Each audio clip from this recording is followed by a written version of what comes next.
friends are just so helpful.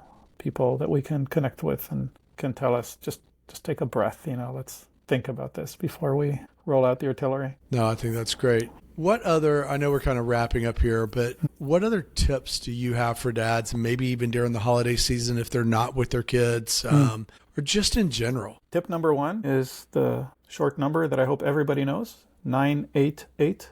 988 is the National Crisis and Suicide Prevention Line. They're available 24/7. It's free. It's confidential. You don't have to be suicidal to call them. You can just be very upset or kind of at your wit's end. Certainly, if you're thinking about killing yourself, it's a good number to call. They're always there. They're excellent. And it's free. And it's there. And you're paying for it with your taxes anyway. So may as well.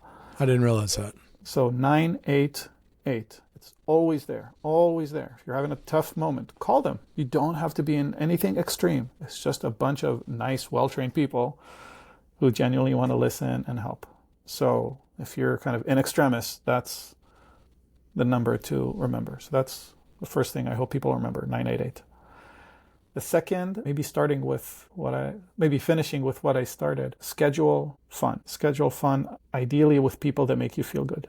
This can happen over the phone, over Zoom, in person, outdoors, indoors, whatever works. Predictable, controllable, predetermined fun, especially during times you expect to feel low. Be proactive about it. So I think that's very good for the holidays. If you're expecting to be feeling low for some reason, you can also arrange fun. If you have a couple of friends and you think it'll be better to be with them than to be alone. If you have a family of friends and you're close enough to say, hey, can I join you for, whatever activity? More than likely, they'll be like, sure, of course. Mm-hmm. Sorry, we didn't think about suggesting it ourselves, right? Like, be humble. If you're going through a hard time, it's okay to ask for support, actual support. Like, this is a tough time. Could I join you for this? Great. Again, scheduling time to talk with friends, wonderful. If you're stuck alone and your 2 kids who you love dearly are not with you, even though you wanted, even though by rights they should be, it's unfair and it's not okay, and but you know that it's going to happen, have a plan. The plan might be,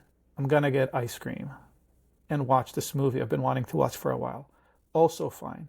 It's a funny mental trick to say, oh, if I were a full-time dad and my kids finally went away for a day, how would I use that time?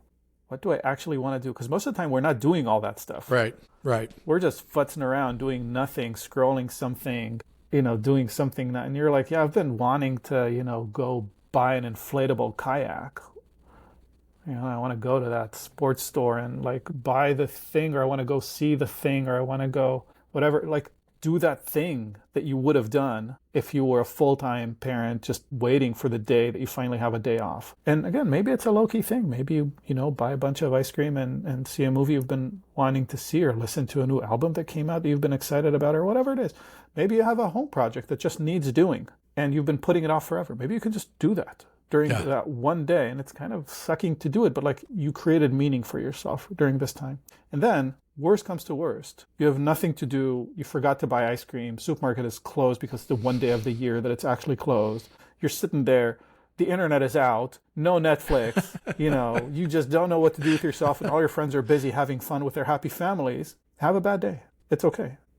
Having a bad day or a bad night is not going to break you, and it's not going to kill you. Yeah. It's just a bad day. You're going to feel better pretty soon. You don't have to work on it right now. You don't have to, in the middle of your agony, crawl, lift a trembling hand to your schedule and start sketching out when you're going to do a fun thing. You're just having a bad time right now. Fine. Wallow in it. Have a terrible day. It's okay to have it sometimes. It's not going to break you. And then you'll wake up tomorrow and you'll feel just a little bit better, and you'll start climbing back up. So worst comes to worst, just have a bad day. It's okay. I think that's great. And maybe even setting that, okay, but tomorrow, I'm going to approach the day different. The sun's going to be out tomorrow, and I'm going to approach it completely different. Or, I'm going to allow myself to have this pity party right now, but tomorrow morning I'm going for a walk. And, I was thinking a couple of things you said. One of the things I've done in the past was when literally there was, I think it was Thanksgiving, I'm not sure. And there was nobody around.